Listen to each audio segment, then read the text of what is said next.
Hello everyone, welcome to my class. आज हम पढ़ेंगे लास्ट प्रीवियस क्लास में हम ह्यूमन ब्रेन के बारे में पढ़ रहे थे, जिसमें हमने ह्यूमन ब्रेन की लोकेशन और ह्यूमन ब्रेन को कवर करने वाली 3 मेम्ब्रेन्स जिसे हम मेनिंजेस कहते हैं उनके बारे में पढ़ा था। तो इस क्लास में हम पढ़ेंगे parts of human brain. Human brain है वो 3 पार्ट्स में डिवाइड है।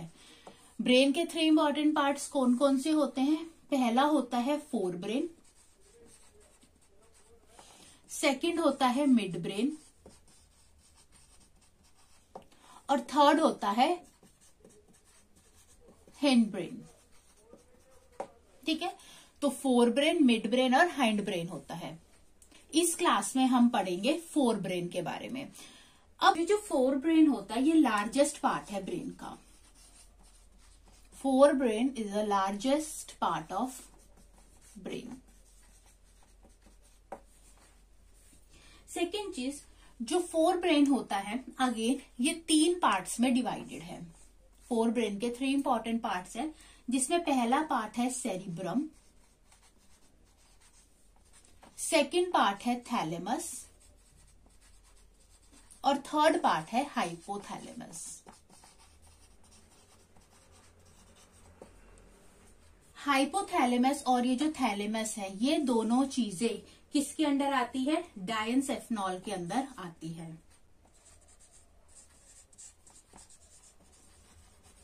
ठीक है, तो फोर ब्रेन जो होता है ये लार्जेस्ट पार्ट है ब्रेन का और ये 3 चीजों में डिवाइडेड है, सेरिब्रम में, थैलेमस में और हाइपोथैलेमस में।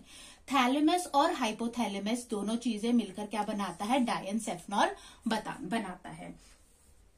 ठीक है, इसके अलावा डायंसेफेनॉल में थैलेमस भी होता है, हाइपोथैलेमस तो होता है, इसके अलावा एपिथैलेमस और सब थैलेमस भी हमें मिलता है। लेकिन हमें जो पढ़ना है हम सिर्फ थैलेमस और हाइपोथैलेमस के बारे में पढ़ेंगे।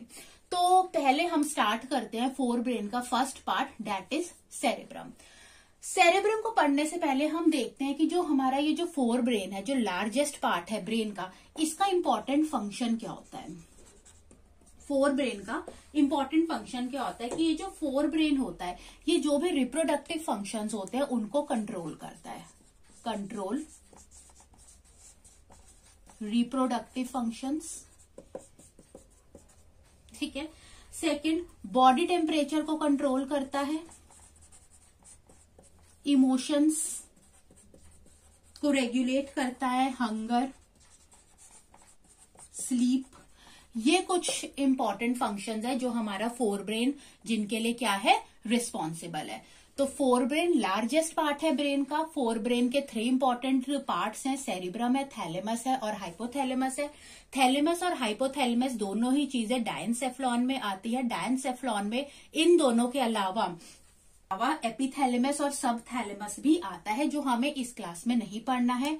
इंपॉर्टेंट फंक्शन फोर ब्रेन का क्या है कि ये रिप्रोडक्टिव फंक्शंस को कंट्रोल करता है, बॉडी टेम्परेचर, इमोशंस, हंगर और स्लीप के लिए रिस्पॉन्सिबल है। तो अब हम स्टार्ट करेंगे हमारी क्लास सेरिब्रम, जो हम फोर ब्रेन का फर्स्ट पार्ट स्टडी करेंगे, दैट इज सेरिब्रम। हम सबसे पहले स्टार्ट कर रहे हैं सेरिब्रम के बारे में। सेरिब्रम किसका पार्ट है? फोर ब्रेन का पार्ट है और ये फर्स्ट और मोस्ट डेवलप्ड पार्ट होता है ब्रेन का। तो सेरिब्रम क्या है? It is a first and most developed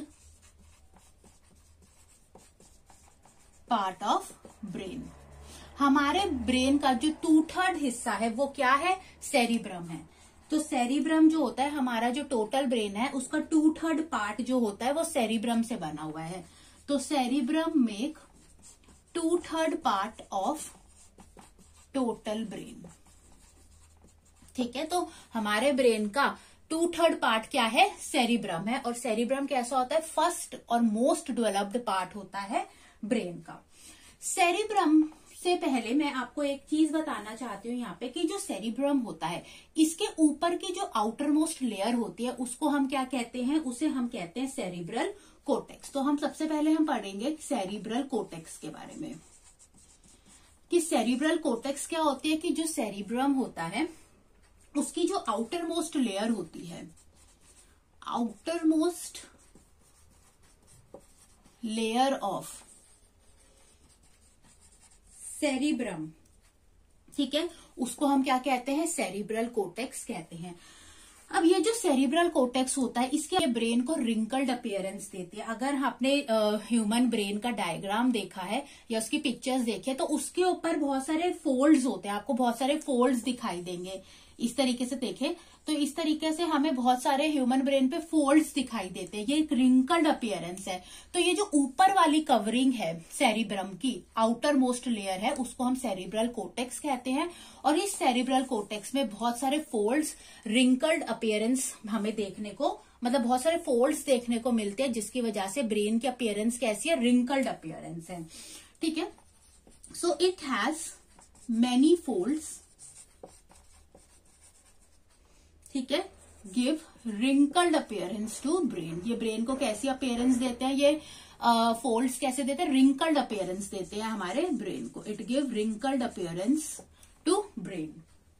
अब ये जो रिंकल्ड अपीयरेंस है, ये मतलब ये जो फोल्ड्स हैं, जैसे कि हमने ये देखा कि यहाँ पर ये जो फोल्ड्स हैं, ठीक है, तो यहाँ पर ये जो डीप ग्रूव्स होते हैं, है ना, जो ग्रूव्स मतलब कि गड्ढे, है ना, तो यहाँ पर ये जो डीप ग्रूव्स होते हैं हम इनको क्या कहते हैं, सल्काई कहते हैं, ठीक है। और अब अगर कोई चीज अंदर गहरी है, ठीक है, जो गहरी हिस्सा है उसको हम सल्काई कहते हैं। तो गहरे होने की वजह से साइड के हिस्से उभर जाएंगे, तो जो रेज्ड पार्ट होता है हम उसको क्या कहते हैं, गायरी कहते हैं। तो रेज्ड पार्ट को हम क्या कहते हैं, गायरी कहते हैं, ठीक है। तो ये जो डीप ग्रूव्स होते हैं, सल्काई क्या होते हैं, यहाँ पर लिख रही हूं मैं, सल्काई क्या होते हैं, डीप ग्रूव्स होते हैं, गहरे हिस्से।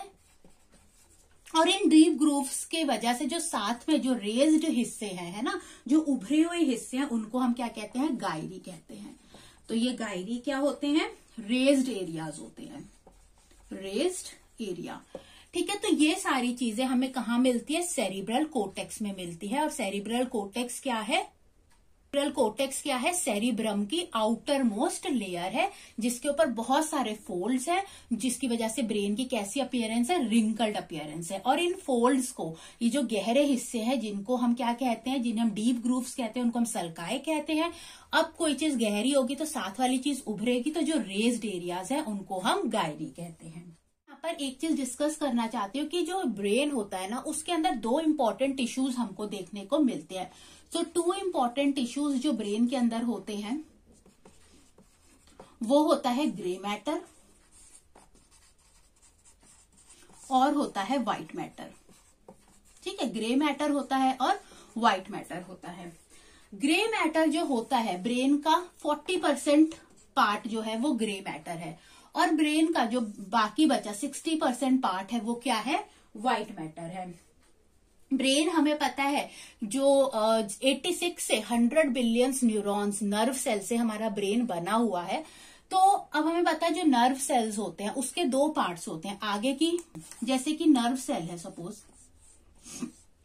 ठीक है, ये क्या है, ये एक्सॉन है, यहाँ पर क्या है, डेंड्राइट्स है, ठीक है, ये क्या है, सेल बॉडी है, और बीच में क्या है, न्यूक्लियस है, ठीक है। और यहाँ पर क्या है, ये एक्सॉन्स है इस तरीके से, और ये क्या है, माइलिन शीथ है, माइलिन शीथ, और यहाँ पर एक्सॉन एंडिंग है, ठीक है। अब माइलिन शीथ हमें पता है क्या होती है, माइलिन शीथ फैट की कवरिंग होती है, ठीक है, फैट कवरिंग होती है। अब नर्व सेल में यहाँ पर इसलिए बता रही हूँ कि जो ब्रेन का जो ग्रे मैटर है, ठीक है, उसके अंदर हमको सिर्फ क्या मिलती है, इस नर्व सेल की सेल बॉडी मिलती है, जिसके अंदर डेंड्राइट्स होते हैं, सेल बॉडी होती है और न्यूक्लियस होता है। तो ये हिस्सा किसके अंदर होता है, न्यूरॉन का ये जो सेल बॉडी है, उसके डेंड्राइट्स, उसके न्यूक्लियस, ये किसके अंदर प्रेजेंट होती है, ये ग्रे मैटर में प्रेजेंट होते हैं। और व्हाइट मैटर के अंदर क्या आ जाता है, जो बाकी हिस्सा है, जो एक्सॉन है, वो किसके अंदर आ जाता है, व्हाइट मैटर के अंदर आ जाता है, ठीक है। तो ग्रे मैटर के अंदर क्या आ जाता है, ग्रे मैटर के अंदर न्यूरॉन्स की सेल बॉडी आ जाती है, ठीक है, डेंड्राइट्स आ जाते हैं, ठीक है, न्यूक्लियस आ जाता है, और व्हाइट मैटर के अंदर क्या आ जाता है, एक्सॉन आ जाता है, ठीक है। अब देखो, जो ये जो माइलिन शीथ होती है, क्योंकि एक फैट की कवरिंग है, इसी माइलिन शीथ की वजह से ये जो माइलिन शीथ है ये व्हाइट कलर इम्पार्ट करती है। अब जो ग्रे मैटर है, जिसके अंदर खाली हमारे जो न्यूरॉन की सेल बॉडी ही प्रेजेंट है, इस सेल बॉडी के पास तो माइलिन शीथ नहीं है ना, तो इसीलिए इसका कलर कैसा होता है, इस टिश्यू का कलर ग्रे होता है। क्यों होता है इस टिश्यू का कलर ग्रे? क्योंकि यहाँ पर माइलिन शीथ प्रेजेंट नहीं होती। लेकिन व्हाइट मैटर में ये जो एक्सॉन वाला पार्ट है, ये किससे कवर्ड है? माइलिन शीथ से कवर है। और माइलिन शीथ जो एक फैट की कवरिंग है, ये कौन सा कलर इम्पार्ट करती है? व्हाइट कलर इम्पार्ट करती है। इसलिए इस पार्ट को हम क्या कहते हैं? व्हाइट मैटर कहते हैं। अब ग्रे मैटर और व्हाइट मैटर की मैंने इसलिए बात करी है कि जो सेरिब्रल कोर्टेक्स होता है, ठीक है, जो अभी जो हम सेरिब्रल कोर्टेक्स के बारे में पढ़ रहे थे, जो कि सेरिब्रम की आउटर मोस्ट कवरिंग है। तो ये जो सेरिब्रल कोर्टेक्स होता है, ठीक है, इसका जो हिस्सा ये ज्यादातर क्या है? ग्रे मैटर है। तो सेरिब्रल कोर्टेक्स का हिस्सा क्या होता है? ग्रे मैटर होता है। ठीक है, ग्रे मैटर और व्हाइट मैटर के बारे में इतना ही डिस्कस करना है। अब मैं यहाँ पर एक चीज बात करते हैं कि जो हमारा सेरिब्रल कोर्टेक्स होता है, जो कि सेरिब्रम की आउटर मोस्ट कवरिंग है, इसके भी ना बहुत ज्यादा हाई लेवल फंक्शनिंग होती है। बहुत इंपॉर्टेंट फंक्शंस है, हाई लेवल फंक्शनिंग है इसकी। ये किस किस चीज के लिए रिस्पॉन्सिबल है? ये रीजनिंग के लिए जरूरी है, ठीक है, इमोशंस के लिए जरूरी है, थॉट्स के लिए जरूरी है, मेमोरी के लिए जरूरी है, लैंग्वेज के लिए जरूरी है। तो ये हाई लेवल फंक्शंस है जो कौन परफॉर्म करता है, जिसके लिए क्या जरूरी होता है? सेरिब्रल कॉर्टेक्स जरूरी होता है। अब इसके बाद हम चलेंगे सेरिब्रम के बाद। सेरिब्रम, जिसके बारे में हम पढ़ रहे थे कि ये फर्स्ट और मोस्ट डेवलप पार्ट है ब्रेन का, और हमारे ब्रेन का 2/3 पार्ट किससे बना हुआ है? सेरिब्रम से ही बना हुआ है। जो सेरिब्रम होता है ब्रेन का, वो 2 पार्ट्स में डिवाइडेड है। ये जैसे ब्रेन है, ठीक है, तो ये जो सेरिब्रम है, ये 2 पार्ट्स में क्या है? डिवाइडेड है, ठीक है। और हर एक पार्ट को, ईच पार्ट को हम क्या कहते हैं? सेरिब्रल हेमिस्फीयर कहते हैं। तो जो ह्यूमन ब्रेन होता है वो 2 पार्ट्स में डिवाइडेड होता है। जो सेरिब्रम होता है वो 2 पार्ट्स में डिवाइडेड होता है, जिसको हम क्या कहते हैं? सेरिब्रल हेमिस्फीयर कहते हैं। सेरिब्रल हेमिस्फीयर कहते हैं, ठीक है। और सेरिब्रम की हमने आउटर मोस्ट कवरिंग देख ली। आउटर मोस्ट लेयर को क्या कहते हैं? सेरिब्रल कोर्टेक्स कहते हैं। और ये जो हमारा सेरिब्रम है, इसको ये 2 पार्ट्स में डिवाइडेड है, और इस ईच डिवीजन को हम क्या कहते हैं? सेरिब्रल हेमिस्फीयर कहते हैं। तो ब्रेन के अंदर 2 सेरिब्रल हेमिस्फीयर है। अब ये जो डिवाइड कर रहा है, ये क्या है? एक फिजर है, ठीक है। इस फिजर को कहते हैं हम लॉन्गिट्यूडिनल फिजर। लॉन्गिट्यूडिनल फिजर, एक गहराई, ठीक है। अगर कोई भी 2 चीजें सेपरेट हो गई है तो एक गहराई बीच में बन गई है, इसको हम क्या कहते हैं? लॉन्गिट्यूडिनल फिजर कहते हैं। अब ऐसा नहीं है कि ये 2 पार्ट्स में डिवाइड हो गया तो ये दोनों पार्ट्स अलग अलग है, नहीं, ये दोनों ही चीजें आपस में पार्शियली कनेक्टेड रहती है। क्यों? क्योंकि इसके अंदर हमको क्या मिलती है? व्हाइट नर्व फाइबर मिलती है, थिक व्हाइट नर्व फाइबर मिलती है, ठीक है। तो इन सेरिब्रल हेमिस्फीयर को आपस में पार्शियली कनेक्ट करती है क्या? थिक व्हाइट नर्व फाइबर, जिसको हम क्या कहते हैं? कॉर्पस कैलोसम कहते हैं। तो कॉर्पस कैलोसम का क्या फंक्शन होता है? कॉर्पस कैलोसम क्या करता है? ये पार्शियली कनेक्ट करता है, partially connected the cerebral hemisphere with each other। इसी वजह से ये दोनों ही जो हेमिस्फेयर्स होते हैं, ये आपस में पार्शियली कनेक्टेड होते हैं और एक दूसरे से क्या करते हैं? कोऑर्डिनेट करते हैं, ठीक है।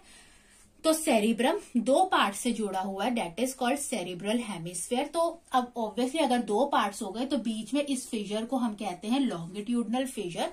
और इस लॉन्गिट्यूडनल फिजर्स में हमको क्या मिलती है? थिक व्हाइट नर्व फाइबर मिलती है, जो इन सेरिब्रल हेमिस्फीयर को आपस में पार्शियली ज्वाइन करे हुए हैं।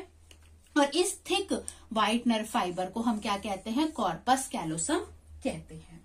ओके, तो अभी हमने बात करी कॉर्पस कैलोसम की। कॉर्पस कैलोसम क्या होता है? थिक व्हाइट नर्व फाइबर्स का एक बैंड है जो दो सेरिब्रल हेमिस्फीयर को आपस में जोड़े हुए हैं।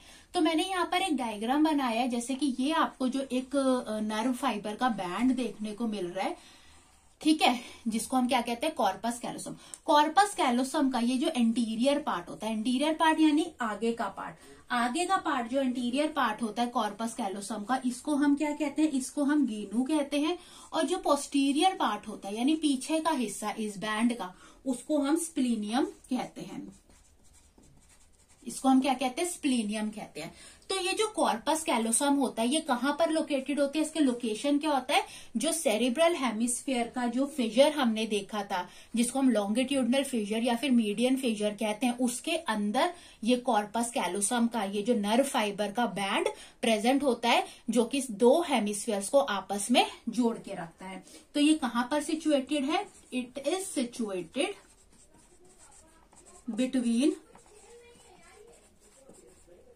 between two cerebral hemisphere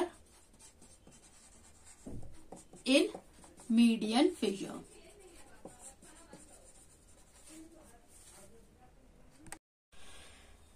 okay, तो कॉर्पस कैलोसम ये जो नर्व व्हाइट नर्व फाइबर का ये जो बैंड है ये कहां पर सिचुएटेड होता है? जो दो सेरिब्रल हेमिस्फीयर्स है जिनको जो डिवाइड होते हैं तो एक फिजर बनता है जिसको हम लॉन्गिट्यूडियल या मीडियन फिजर कहते हैं। ये बैंड इसी के अंदर प्लेस्ड होता है, सिचुएटेड होता है और दो हेमिस्फीयर्स को पार्शियली आपस में कनेक्ट करके रखता है। और इस बैंड के आगे के हिस्से को, एंटीरियर पार्ट को हम क्या कहते हैं? गेनू कहते हैं। और पोस्टीरियर पार्ट को हम स्प्लेनियम कहते हैं। अब जो हमारा अब देखो जो ब्रेन है ना, ब्रेन के दो सेरिब्रल हेमिस्फीयर्स हैं लाइक दिस, और ये क्या है? गायरी एंड सल्काई है यहाँ पर, ठीक है। ये जो बीच में फिजर है जिसे हम लॉन्गिट्यूडनल फिजर कहते हैं, और इसके अंदर आपको नर्व फाइबर का बैंड दिखता है जिसको हम क्या कहते हैं? कॉर्पस कैलोसम कहते हैं। अब दोनों ही जो सेरिब्रल हेमिस्फीयर्स हैं, ठीक है, ये दोनों ही 4 लोब्स में क्या है? डिवाइडेड हैं। तो cerebral hemisphere divided into 4 lobes. तो दोनों ही सेरिब्रल हेमिस्फीयर 4 इंपॉर्टेंट लोब्स हैं, उसके अंदर क्या है? डिवाइडेड है। तो अब हम पढ़ेंगे इन 4 लोब्स के बारे में। ओके, तो जो पहली लोब आती है वो लोब आती है जिसको हम क्या कहते हैं? एंटीरियर लोब कहते हैं। एंटीरियर लोब, ठीक है।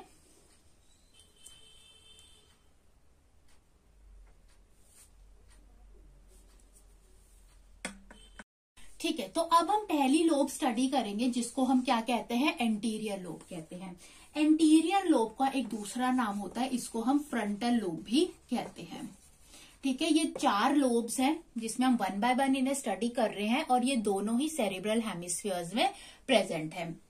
तो पहली लोब क्या है? एंटीरियर लोब है, जैसे कि आप इस डायग्राम में देख सकते हैं। डायग्राम में देख सकते हैं कि ये वाला जो हिस्सा जो आपको ये दिख रहा है ना, ये वाला, यहाँ पर क्या है? गायरियन सल्काई तो प्रेजेंट होंगे ही, तो ये वाला हिस्सा क्या है? एंटीरियर लोब है। और एंटीरियर लोब को हम क्या कहते हैं? फ्रंटल लोब भी कहते हैं। तो ये जो एंटीरियर लोब या ये जो फ्रंटल लोब होती है, ये क्या है? लार्जेस्ट लोब है, लार्जेस्ट लोब है, ठीक है। इस फ्रंटल लोब के बारे में हम थोड़ा सा इसके फंक्शंस देख लेते हैं, क्योंकि हर लोब जो है, हर पार्ट का एक अलग फंक्शन है। ये किस किस चीज के लिए रिस्पॉन्सिबल है हमारी anterior lobe? So it is associated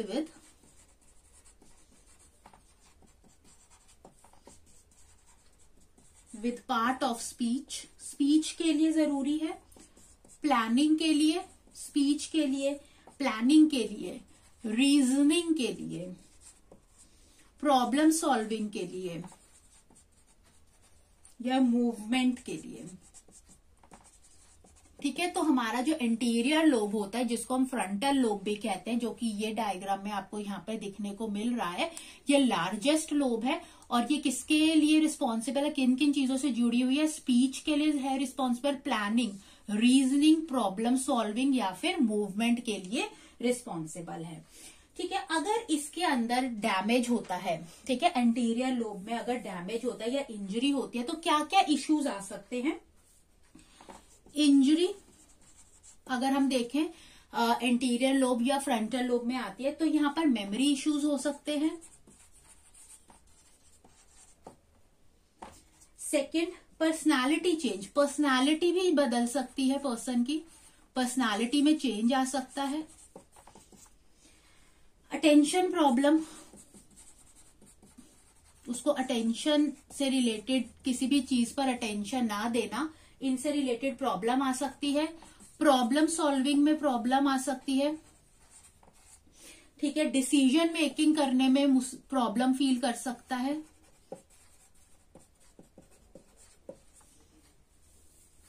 difficulty in speaking,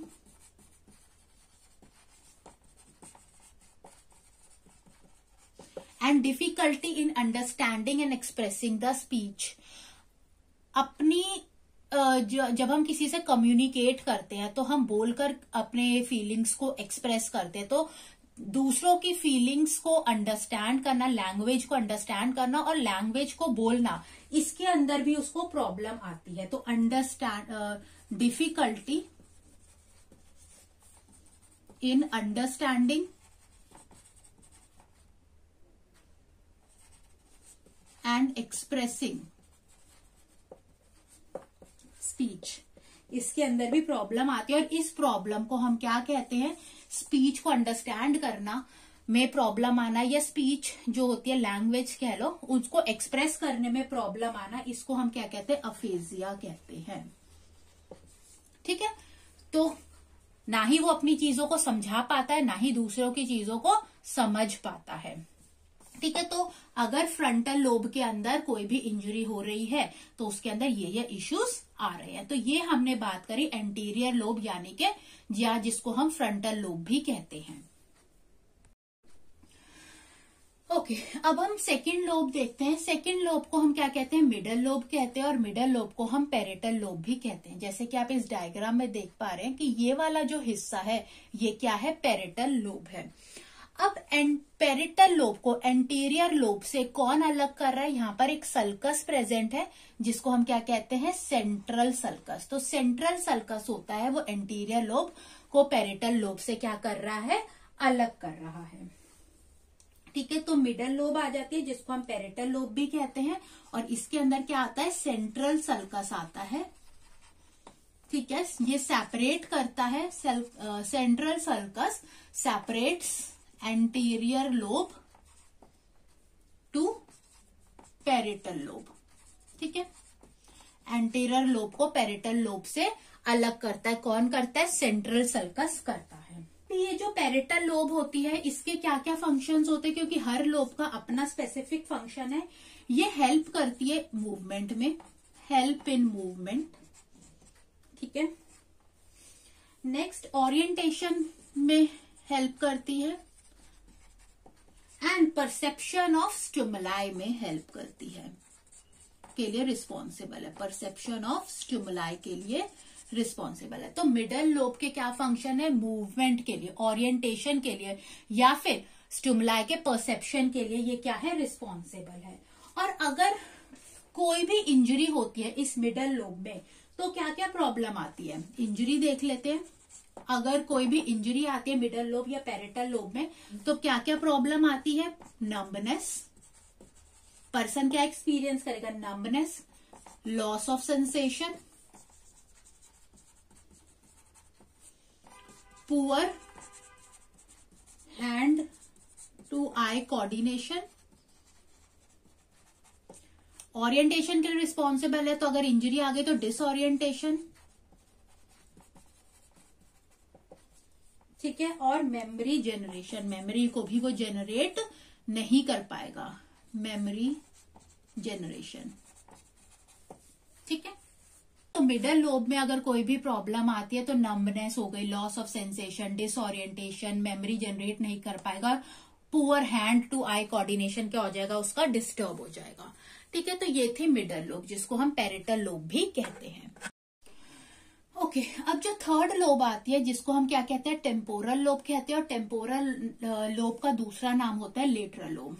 आप यहाँ पर देख सकते हो, ये है थर्ड लोब। ये जो थर्ड टेम्पोरल लोब को एंटीरियर लोब और पैरेटल लोब से कौन सेपरेट कर रहा है, यहाँ पर एक इनकम्प्लीट सल्कस होता है जिसको हम क्या कहते हैं, लेटरल सल्कस कहते हैं। ये जो ठीक है, तो ये इनकम्प्लीट सल्कस जिसको हम लेटरल सल्कस कहते हैं, ये टेम्पोरल लोब को एंटीरियर लोब और पैरेटल लोब से क्या करता है, सेपरेट करता है। अब इसके हम फंक्शंस देख लेते हैं। टेम्पोरल लोब का क्या क्या फंक्शन होता है, मेमोरी को रिकॉग्नाइज करने में, recognition of memory, recognition of memory, इसके लिए रिस्पॉन्सिबल होता है, ये इससे एसोसिएटेड होता है। Plus auditory stimuli, auditory stimuli से क्या होता है, के लिए रिस्पॉन्सिबल होता है। तो ये इसके फंक्शन है, रिकॉग्निशन ऑफ मेमोरी और ऑडिटरी स्टिमुलाई। इस लोब के अंदर कोई भी इंजरी होती है तो क्या क्या प्रॉब्लम्स आती है, हियरिंग डिफिकल्टी, क्योंकि ऑडिटरी स्टिमुलाई के लिए रिस्पॉन्सिबल होता है ना ये ऑडिटरी स्टिमुलाई। ऑडिटरी स्टिमुलाई का मतलब क्या है कि जो भी इंफॉर्मेशन हमारे कानों से आ रही है, कानों से किस फॉर्म में आ रही है, साउंड की फॉर्म में आ रही है, तो उस इंफॉर्मेशन को ये क्या करता है, इंटरप्रेट करता है। और अगर इसी चीज के अंदर इंजरी होती है तो ऐसे पर्सन के अंदर क्या क्या प्रॉब्लम आती है, हियरिंग डिफिकल्टी आ जाती है, हियरिंग डिफिकल्टी।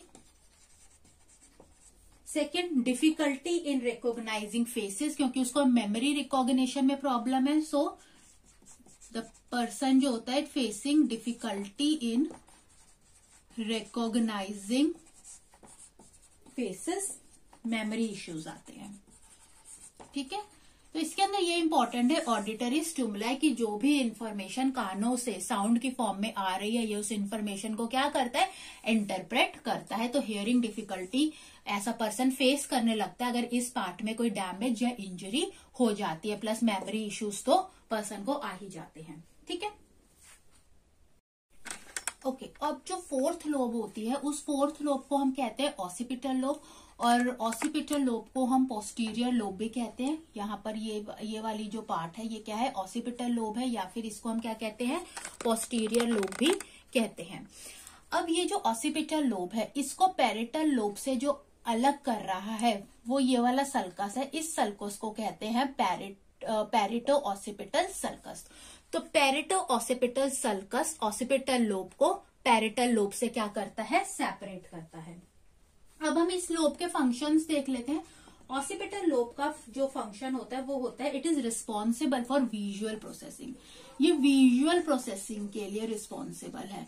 मतलब हमारा ब्रेन जो भी विजुअल इंफॉर्मेशन है, जो हमारे ब्रेन की एबिलिटी विजुअल इंफॉर्मेशन को क्या करने की, प्रोसेस करने की, इंटरप्रेट अंडरस्टैंड करने की द वर्ल्ड अराउंड अस, उसको हम क्या कहते हैं, विजुअल प्रोसेसिंग कहते हैं। तो विजुअल प्रोसेसिंग के लिए कौन रिस्पॉन्सिबल होता है, ऑसिपिटल लोब रिस्पॉन्सिबल होता है। अगर ऑसिपिटल लोब के अंदर कोई इंजरी होती है, ठीक है, तो ऐसे पर्सन के अंदर क्या होती है, कलर ब्लाइंडनेस आ जाती है, टोटल ब्लाइंडनेस भी आ सकती है। ठीक है, ऐसे पर्सन को हेलोसिनेशंस भी हो सकते हैं। ठीक है, तो ये थे 4 लोब्स के बारे में जो सेरिब्रल हेमिस्फीयर्स है, इन 4 लोब्स में क्या है, डिवाइडेड है। तो अब हम पढ़ेंगे डायनसेफ्लॉन के बारे में।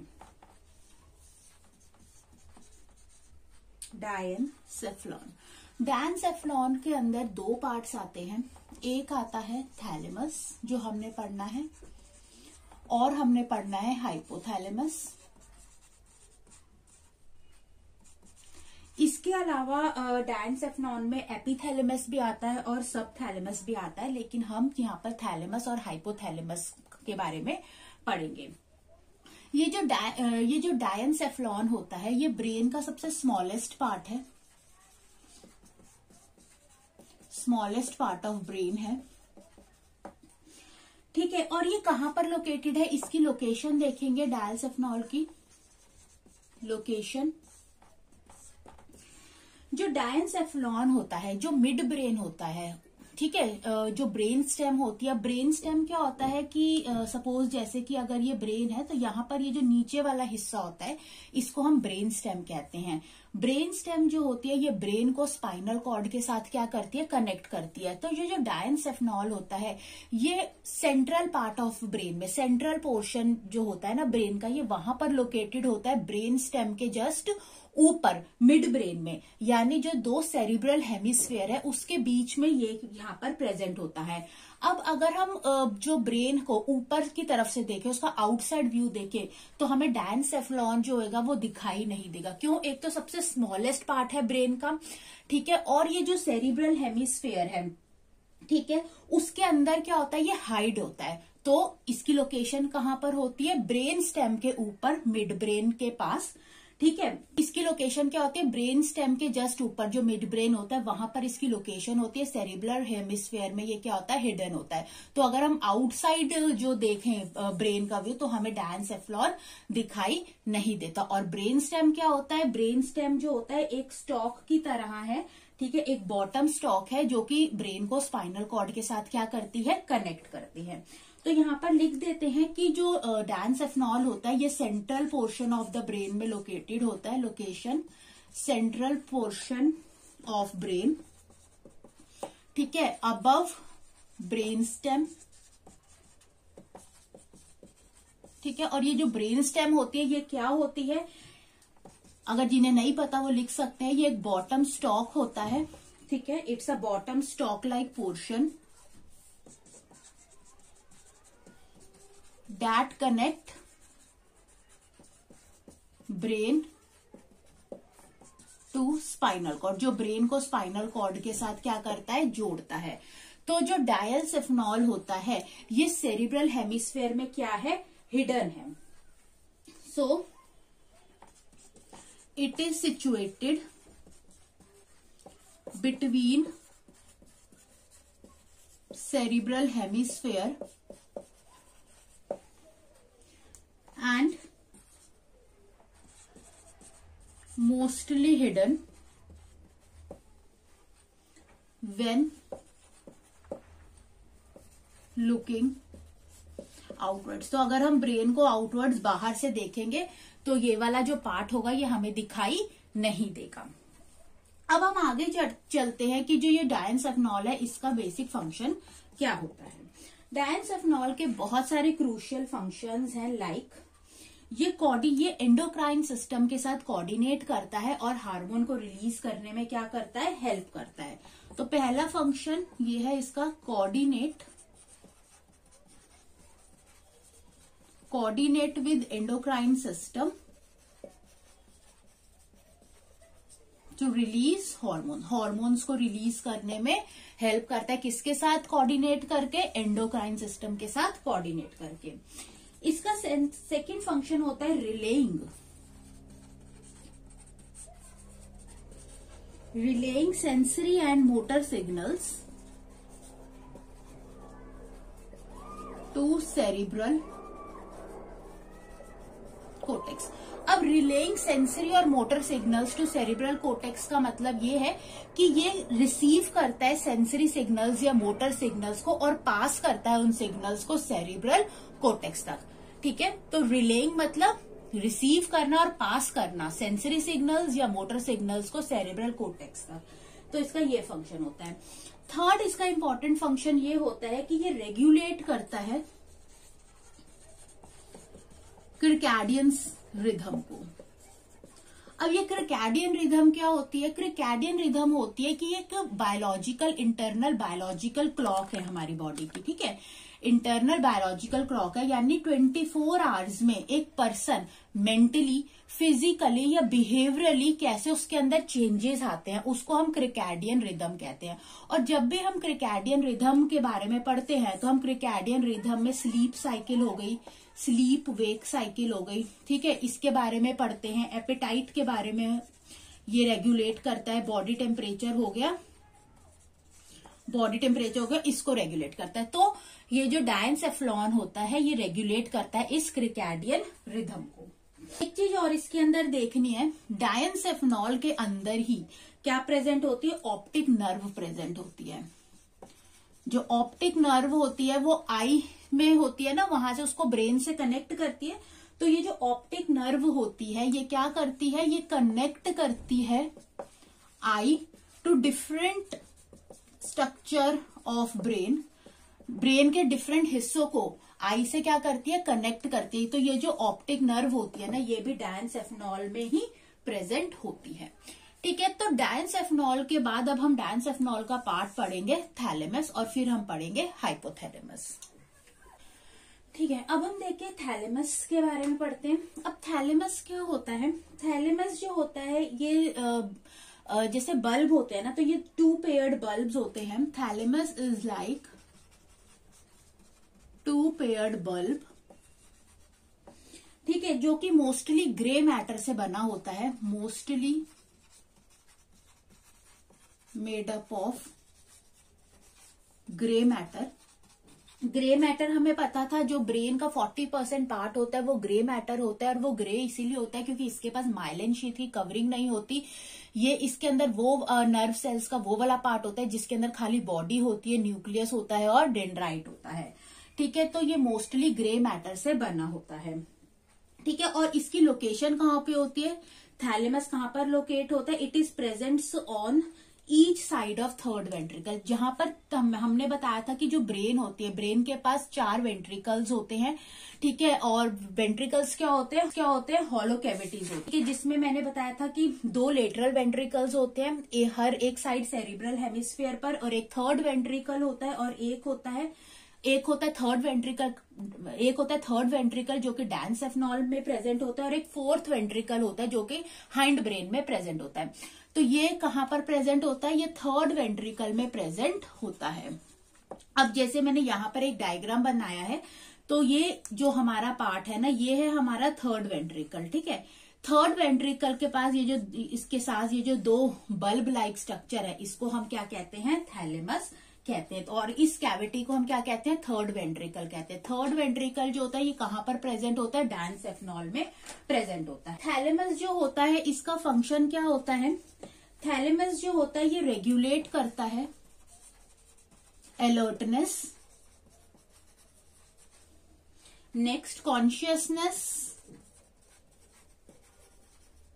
नेक्स्ट मूड को रेगुलेट करता है, मोटिवेशन को रेगुलेट करता है। तो ये होता है थैलेमस का फंक्शन।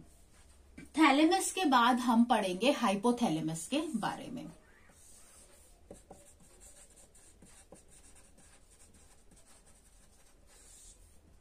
हाइपोथैलेमस, अब हाइपोथैलेमस जो होता है ये बहुत छोटा सा पार्ट है, वेरी स्मॉल। ठीक है, it is found beneath thalamus, found नीचे है ना, फाउंड बीनीथ थैलेमस। थैलेमस ये जो 2 बॉल्स लाइक स्ट्रक्चर है उसके नीचे हमें एक छोटा सा पोर्शन दिखाई देता है जिसको हम क्या कहते हैं, हाइपोथैलेमस। जैसे ये पार्ट क्या है, थैलेमस है, और ये कहाँ प्रेजेंट है, थर्ड वेंट्रिकल में प्रेजेंट है, डायंसेफेनॉल में। और इसके अंदर ये जो छोटा सा इसके नीचे जो पार्ट है, जो कोन शेप पार्ट होता है ना, उसको हम क्या कहते हैं, हाइपोथैलेमस कैसे है। ठीक है, तो ये कैसा होता है, इट हैज कोन शेप होती है इसकी, इट हैज कोन शेप्ड। अब ये जो हाइपोथैलेमस होता है ना, ये पिट्यूटरी ग्लैंड होता है जो कि मास्टर ग्लैंड है। ये उसके साथ क्या होता है, कनेक्ट होता है with the help of pituitary stock. So it connect with pituitary gland with pituitary stock. ठीक है, अब इसके फंक्शंस क्या होते हैं, हाइपोथैलेमस किस किस चीजों के लिए रिस्पॉन्सिबल होता है, ये होम्योस्टैसिस को मेंटेन करता है, होम्योस्टैसिस। सो हाइपोथैलेमस, इसका सबसे इंपॉर्टेंट फंक्शन है कि हाइपोथैलेमस जो होता है ये रिस्पॉन्सिबल होता है फॉर मेंटेनिंग होम्योस्टैसिस। क्या होता है, होमोस्टैसिस जो होता है एक पर्सन का सेंस ऑफ वेलबींग है, अ सेंस ऑफ बैलेंस है, प्रॉपर फंक्शन है, उसको हम क्या कहते हैं, होम्योस्टैसिस कहते हैं। होम्योस्टैसिस क्या होता है, it is a sense of wellbeing, balance and proper functioning of human being. Body temperature को रेगुलेट करता है, regulate body temperature, next appetite को रेगुलेट करता है। नेक्स्ट बॉडी वेट के लिए यही रिस्पॉन्सिबल होता है। ठीक है, हार्ट बीट हो गया, उसको रेगुलेट करता है, या फिर ब्लड प्रेशर जो होता है उसको भी रेगुलेट करता है। ठीक, थैलेमस और हाइपोथैलेमस में डायंसेफेनॉल के जो पार्ट्स हैं, हमको इतना ही पढ़ना है कि जो थैलेमस है ये बल्ब लाइक स्ट्रक्चर है, थर्ड वेंट्रिकल में ये प्रेजेंट है और मोस्टली ग्रे मैटर से बना हुआ है। इसका फंक्शन यही होता है कि alertness, consciousness, mood and motivation के लिए रिस्पॉन्सिबल है या एसोसिएटेड है। नेक्स्ट इसका पार्ट आता है हाइपोथैलेमस। हाइपोथैलेमस एक कोन शेप पार्ट, एक कोन शेप पोर्शन होता है जो पिट्यूटरी ग्लैंड के साथ कनेक्ट होता है with the help of pituitary stock. और ये कहाँ प्रेजेंट होता है हाइपोथैलेमस? थैलेमस के जस्ट नीचे ये प्रेजेंट होता है। इसका फंक्शन होता है कि होम्योस्टैसिस होता है बॉडी का, मतलब एक पर्सन की प्रॉपर फंक्शनिंग, उसकी वेलनेस, उसके बैलेंस के लिए ये रिस्पॉन्सिबल होता है। साथ में बॉडी वेट हो गई, heart beat, blood pressure, appetite, body temperature, इसको भी क्या करता है? रेगुलेट करता है। तो हमको फोर ब्रेन में सेरिब्रम पढ़ना था और डायंसेफेनॉल में थैलेमस एंड हाइपोथैलेमस पढ़ना था। तो यहाँ पर हमने ब्रेन का जो फोर ब्रेन था, जो सबसे बड़ा पार्ट था, वो हमने खत्म कर लिया है। नेक्स्ट क्लास में हम मिड ब्रेन और हाइंड ब्रेन के बारे में स्टडी करेंगे। तो आपको अच्छा लगा हो वीडियो तो आप इसे जरूर लाइक करें एंड सब्सक्राइब करें, एंड ब्रेन को कंप्लीट पढ़ने के लिए मेरा नेक्स्ट वीडियो को आप जरूर फॉलो करें और देखें। Thanks for watching.